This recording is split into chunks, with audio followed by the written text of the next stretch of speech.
Hey everyone, I'm Ani. Welcome to my channel. Today I wanted to take some time and actually share my birth story with my third baby because he was a special one. He was a VBAC after 2 previous C-sections, and so I know when I was pregnant with him and I wanted to try for a VBAC, I looked for some birth stories, couldn't find any, so I thought I'd share mine. I mean, I found a couple, and then I found those to be really helpful, just hearing other people's success stories and kind of tips and tricks, and if there's anything I could do to help the process. Also, sorry, I apologize for if you hear noise in the background because they're watching a movie. The baby is asleep. It's literally the only time I have to film. But anyway, as I said, I had 2 C-sections before. My first one was an emergency C-section. I had just, my belly was really small. I had very low fluid. The baby was measuring really small, so they thought there might be something wrong with my placenta.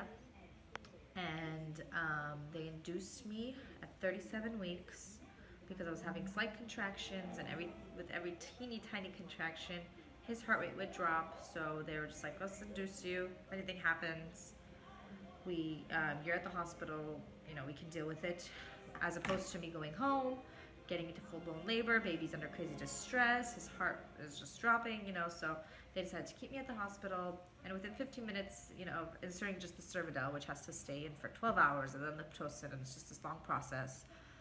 Within 15 minutes of that, his heart rate crashed, went down to from 130, 35 to 80, 75, 70, just kept dropping. So they rushed me to an emergency C-section. Praise God, he was fine. Came out really tiny, 4 pounds, 11 ounces, but totally fine. He's now a thriving, crazy, chaotic 6-year-old.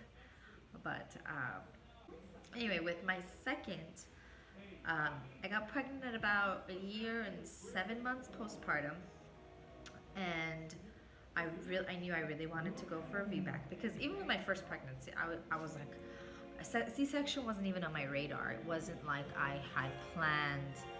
I didn't even consider it because I wanted to go the all-natural route. Of course, your plans never really work out. But anyway, so with my second one, I knew I wanted to try for vaginal birth again. I found a doctor who was pretty pro vaginal births. Like, she would do a VBAC, vaginal birth after cesarean, but she would only let me go up to 41 weeks, and she wouldn't induce labor in any kind of way. I had to kind of naturally go on my own into labor. I had to progress, nicely without any stalls. Like, she wouldn't give me any kind of pitocin or anything. But I was all measuring really small again with that one, and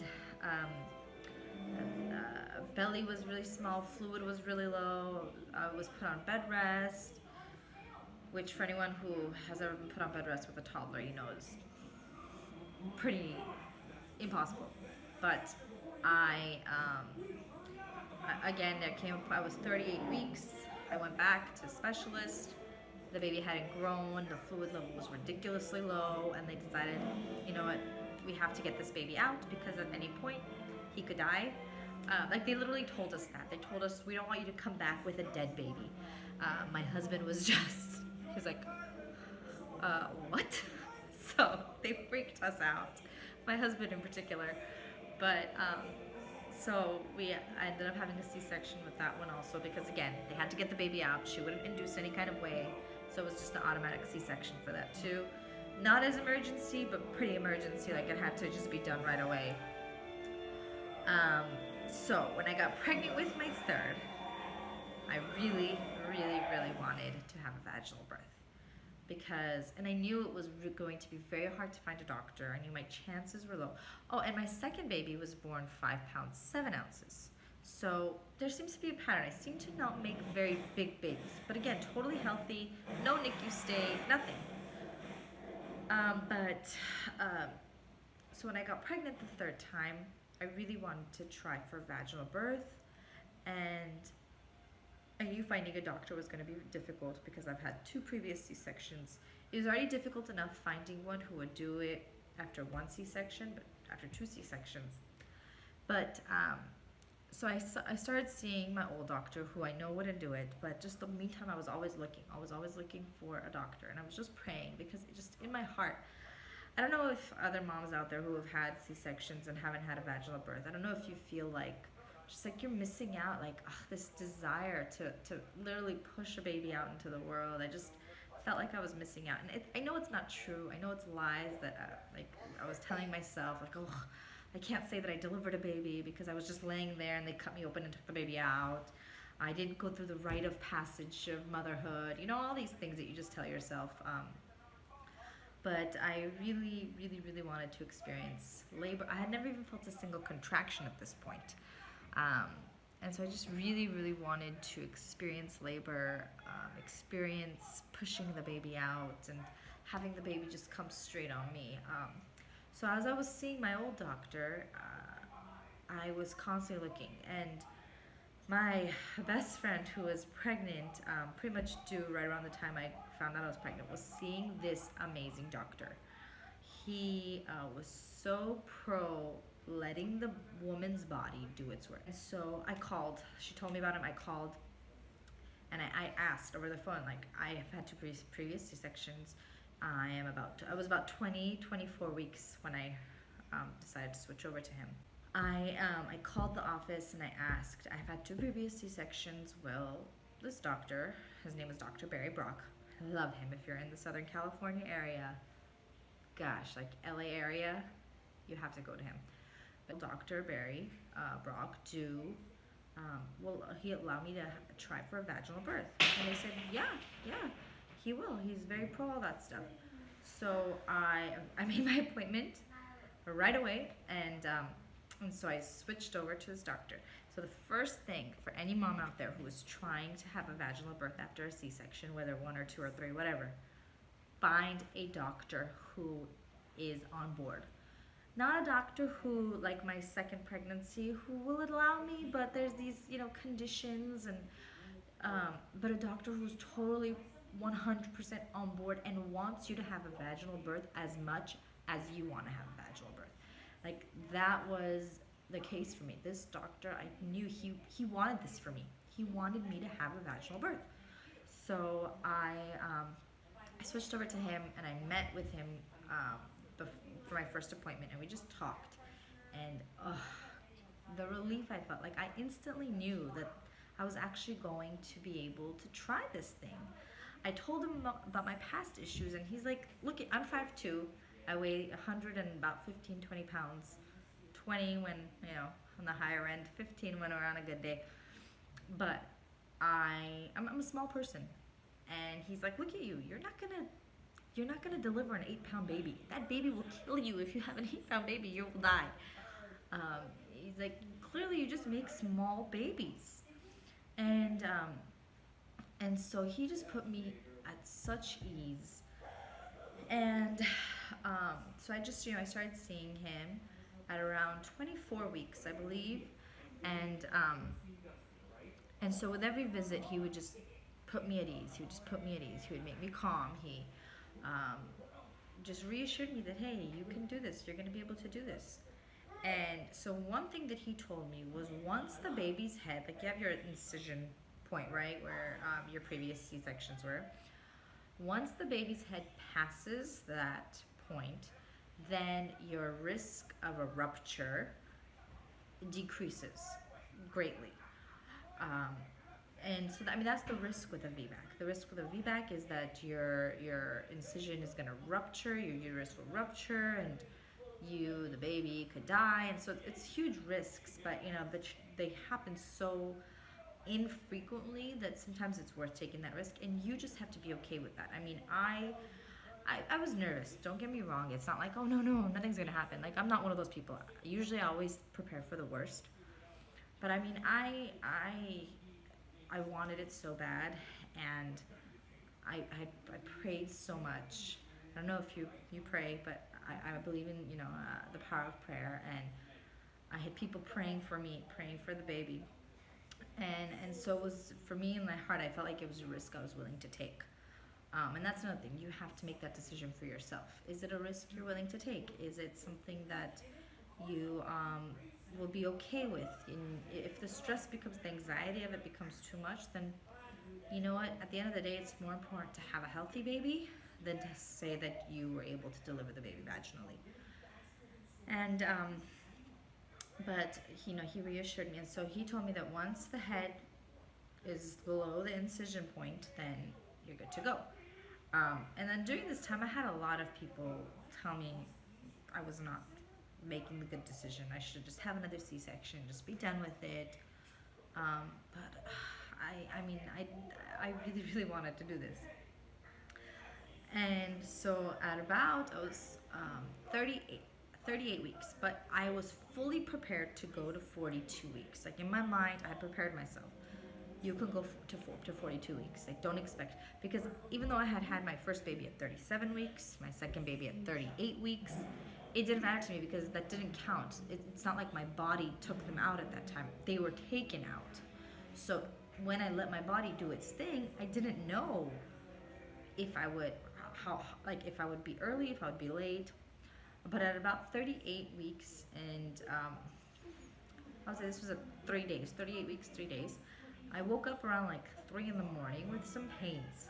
But I thought they were gas pains, not gonna lie. Never experienced contractions, never experienced labor. It's the third baby, first time experiencing all of this. I thought they were gas pains because it was Maundy Thursday. My child was born a day before Easter, 2018, March 31st. So at our church, we have like a Maundy Thursday celebration, which is like the Last Supper, and we eat the same foods that they would have eaten during that time. And there's a lot of like beets, there's a lot of lentil foods. So I woke up like, oh, I ate too many gas, like I feel the gas pains. It was around, I think like 7 in the morning that I started to realize that the gas pains are coming and going. It's like, wait a minute. They come and go, could this be labor? Like, could it be actual contractions?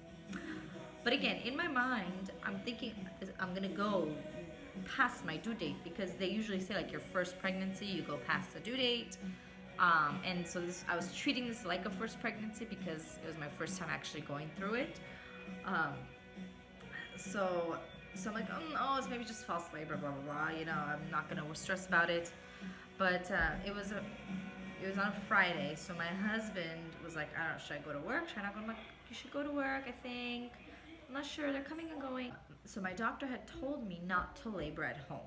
That's another thing with the VBAC, that they don't want you staying at home and laboring for a long time, because if something does happen, then you'll never know. But if you're at the hospital, then they're monitoring you, they're monitoring the baby.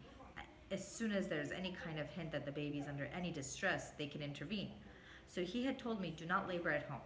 So when I started to feel these pains, that I was kind of starting to think that they might be contractions, I didn't want to rush to the hospital, but I also didn't want to just stay at home and not think that they were anything, but it's labor. So around like 8:39, I called the doctor and I said, look, I'm having these. They were coming at about every 8 minutes apart at that point.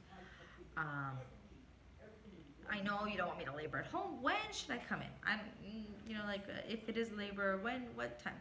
So he said if they stay consistent until about 12 in the afternoon, then to come on in. So I told my husband what the doctor said, and he's like, okay, I'll stay home.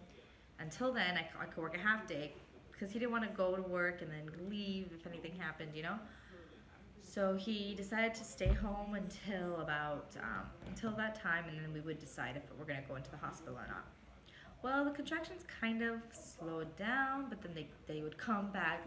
So I was having them every 8 minutes, then they would come, then they would stop. I wouldn't have another one for like 15 to 20 minutes, and then I would get them again every 6 minutes.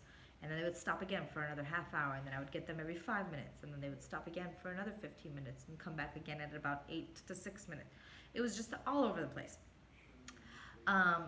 But because I was worried that something was wrong, something could happen with the baby, I decided, let's just go in. Worst comes to worst, they'll check the baby, make sure that it's fine. We didn't know what the gender was.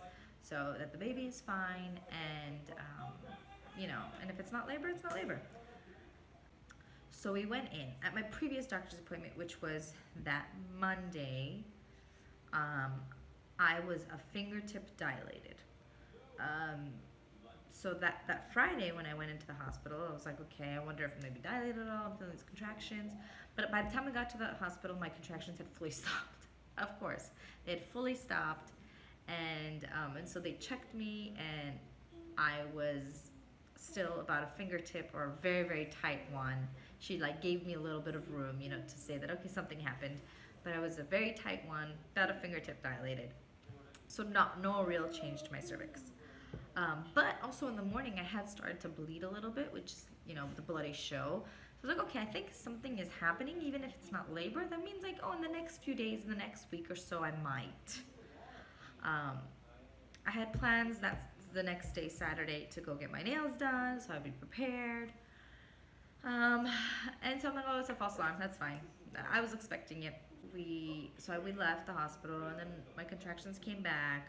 They would come back every 6 minutes, every 7 minutes, 5, but nothing really consistent. They would slow down, they'd pick back up, just kind of really annoying, but it didn't bother me because I was happy to actually even be experiencing contractions, that it didn't bother me. I was happy to, it was just, my body's doing something, which I was so scared that something as a C-section mom, you always wonder if your body is actually able to go through labor and deliver a baby. And so the fact that I was having these contractions and stuff was happening, I was like, oh, it was such a relief to know, I can do this. My body is working. We went to bed that night, but again, contractions coming on and off. And then around midnight, I woke up with, they were starting to get more intense, definitely. So they woke me up, definitely more intense. I took a bath, I tried to calm down. But I was realizing, no, they were coming pretty close together too. They were about 5 minutes apart, and consistently, and it was definitely stopping me in my tracks. Not fully where I couldn't talk through them, but just it would just kind of make me slow down and catch my breath. So around 2, I woke up my husband. I told him I think we should get to the hospital, and so we dropped our kids off at my parents, who live a couple blocks away. And we drove to the hospital, and on the way to the hospital, my contractions picked up. My husband is booking it. He's 80, going 80, 85. But for me, because I'm in pain and there's bumps, it feels like he was going over 100 miles an hour on the freeway. But they were coming every 2 to 3 minutes, intense. I don't know what it is about car rides that make your contractions way worse. But we got to the hospital. They put me in triage. They checked me. I was 3 centimeters dilated. Woo! So they admitted me. I was in labor, and I was excited. But the problem is, see, here's the thing and I wanted to go all natural. So I really, really wanted to go all natural with this birth. It was my desire from day one, for my first pregnancy, to go have a natural birth, and so now that I was actually about to have a vaginal birth, I really wanted to do it as natural as possible. And at the hospital, they call it a TOLAC, which is a trial of labor after cesarean. And once you have it, then it's a VBAC. You had a vaginal birth. So they were going to let me do it, but even the nurses were kind of really iffy about it. And but as soon as they found out who my doctor was, they're like, oh, okay, now we get it. But the nurse told me that in order for me to have to go through labor, I have to have an epidural in place. Basically, the reason is in case something happens and I need to have an emergency C-section right away. If I do not have the epidural placed in, then I would need to be put under general anesthesia, so I would be asleep. My husband would not be able to be in the room, and so we would both miss the birth. But if I had the epidural in, all they would have to do was hook me up, and I'd be fine right away, instantly. So me and my husband talked about it. We're like, okay, in case, we don't want to miss the birth in case something happens. So we decided to have the epidural placed in, but we would not be turning it on. So I would not be hooked up. They would just have the catheter in, pretty much. So at around 3 centimeters, that's when I got it placed in, but it was not turned on. So I just was laboring without an epidural, but with the catheter in my back. having that, I feel like, just made it so much more difficult because usually when you have it placed in, you have the epidural turned on so you don't feel it. But I didn't, and so I felt this piece of thing inside of my back. And it just was hurting. I couldn't lay on my back. I just couldn't get comfortable because my back was in so much pain. Just from where it was placed. Whatever, I just dealt with it. My contractions slowed down. So I felt like I fell asleep. I would wake up here and there, but me and my husband, we slept that night. And I was frustrated because I'm like, oh, my contractions slowed down again. They might send me home or I don't know what. But they came to check me around 8 a.m. My doctor came, and I was about 5 centimeters dilated. So I was really happy because that means my body had progressed, and I was handling the contractions. Like I thought they had fully stopped. I thought they were going to tell me that I was 3 centimeters and nothing had happened. You know, no progress. But it was 5 centimeters. But because my contractions had slowed down, my doctor decided to put me on pitocin. At first I was really hesitant to take it, like labor was slowing down and I don't know what was going to happen, so we started with a very, very slow dosage because I had already had been having contractions. They figured that a slow dosage would help just pick them back up. So they put me on pitocin. I was fine. I labored for a good while, and I was like, the contractions for me were totally manageable. I truly believe that if you really want to have a natural birth, you can. Like, they're manageable. You just have to just calm yourself through them. But anyway, this isn't a whole natural birth pep talk, but I was handling them up. So probably it was around 1 or 2, they came to check me again, and I was at 6.5 centimeters. And so at that point, they decided to break my water. And that's when things got crazy. They broke my water, and like almost instantly, I'm in excruciating, ridiculous pain. They even turned off the pitocin at that point because I'm throwing up, I am shaking, I'm just writhing, like I'm just trying to find something, and I wasn't having a break between the contractions. That's the one thing about contractions that I learned after having gone through them, that the break you get in between is everything.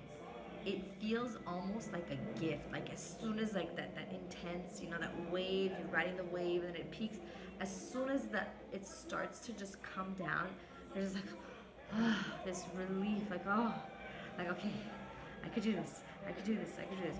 But when it got crazy after they broke my water, I was having like 10 seconds break until it was starting back up again and come back. So I wasn't even able to just relax and catch my breath until the next one. And at that point, the freaking epidural was already in my back. I'm going nuts with pain. I'm like, just turn this damn thing on. Just make it stop. I truly believe though, if the epidural wasn't already in my back, I would have pushed through it. I think, I don't know, maybe it was bad, but I really think I would have pushed through it because I don't think I would have been able to sit still long enough for them to place the epidural because I was in so much pain. I don't know how I would be able to sit still at that point. But anyway, it was in my back. I'm like, just turn it on. They came, they turned it on, and within like 5 to 10 minutes, I was pretty painless. I wasn't feeling anything. That is the baby. Be right back. Okay, well, have the baby here right now. He's nursing. He just woke up from his nap. So I was it felt good. I was painless. And so at about 3:30, they come. They notice that the baby's heart rate is dropping, but that's because they said that's usually because that could mean that I'm fully dilated. So they came, they checked, and my doctor was like, it's time to have a birthday party. And those were such awesome words because I was fully dilated and I was gonna start pushing. I did it. I labored, I got to 10 centimeters, and now I'm about to push a baby out, which, having had 2 kids already and never having done that, it was such a great feeling. So me and my husband just kept looking at each other and smiling like, I'm about to push this baby out. And I mean, they asked me if I could feel any contractions, like, you know, because they say you could feel pressure, but I felt nothing. Like, I was completely numb. But having had the C-sections before, I've had the spinal block, and you can't feel anything. You can't move your legs. Like the nurses would be moving my legs. I'm like, like I can't feel anything. Like, those are my legs she's moving. But with epidural, you're able to move. You're able to think. You're able to kind of just like feel. But I wasn't feeling any contraction. So they had to tell me every time I had a contraction, I'd push. I had no idea if I was pushing right, but they told me I was. And basically, you have to push like you're having a big poop. So I pushed, and within like 30 minutes, they told me to stop pushing, and they pulled him out, and it was just like the craziest and most amazing experience. And they placed him right on my chest. I was just in shock. Like, I kept looking at him like, I just did this. I just took this baby out of me. Like, this baby was inside, and I just took him out. And even my husband, if you know my husband, he's a very like kind of like reserved. He's not very expressive or emotional. But even he was just like, this was the greatest thing I've ever seen in my entire life. Like, even he was just kind of like just smiling, and it was the greatest experience because they just placed him on my chest, and they did not move him for like an hour. They didn't move him from me. I was able to nurse him right away. Like, it was just the greatest experience ever. And God, I honestly would have 10 more labors. I would have 10 more kids just to go through labor and delivery again. I know I'm probably in the minority here, but I loved it so much. And not having had experienced that and thinking I would never get the chance to do it, just to have been able to have that experience, it's just it was the greatest. And we were hoping we would have made it to 6 pounds, like having the 6-pound baby, but he was 5 pounds 13 ounces, our biggest baby for sure, but still little. And my doctor was right. I just make smaller babies. I just have small children, and I'm just so thankful for him and his team and the nurses there. They were so great. I had him at Cedars-Sinai, and I mean, it was just an amazing experience. I wish I could do it over and over and over again. Try to convince my husband to have more babies just so I can have like. I'm kidding, but I mean, I really would go through it again. So if there's any moms out there who are scared of it, don't be. It's the most amazing experience. And recovery as opposed to a C-section, oh my goodness. With a C-section, for me, okay, I can only speak for myself, but with both of them, I was in pretty intense pain for 2 weeks. Like, you're in pretty intense pain. And where the incision is, it's like where such core muscles are. So like sitting, standing, laying down, going back up, laughing, coughing, peeing, pooping, like everything. All those muscles are right there. So anything you would do would cause pain. Like, I remember with my first, there was a point where I was still at the hospital. The nurse had come in to like check me and change, so she had asked everyone to leave the room, and she had gone to the bathroom to like wash up and throw things away. And at that point, my baby starts crying, and I can't even get up to go get him so I can comfort him, and I just start crying because it's like such a terrible feeling. Like, I couldn't even get up to take care of my baby because of the pain. But with the vaginal birth, within 5 days, I was just back up on my feet. I mean, obviously there's pain because, I mean, I had a 2nd degree tear. So moms who don't even tear or have only a 1st degree, you would even have a quicker recovery. But I had a 2nd degree tear. So I did go through some pain, but it was nothing compared to a C-section. I was able to sit, I was able to stand, I was able to pick him up, I was able to just put him in his bassinet, pick him up from his bassinet, all of that stuff. And within 5 days, I wasn't even taking any pain medicine. I had fully, I was feeling totally fine. And I mean, recovery was just such a breeze compared to a C-section.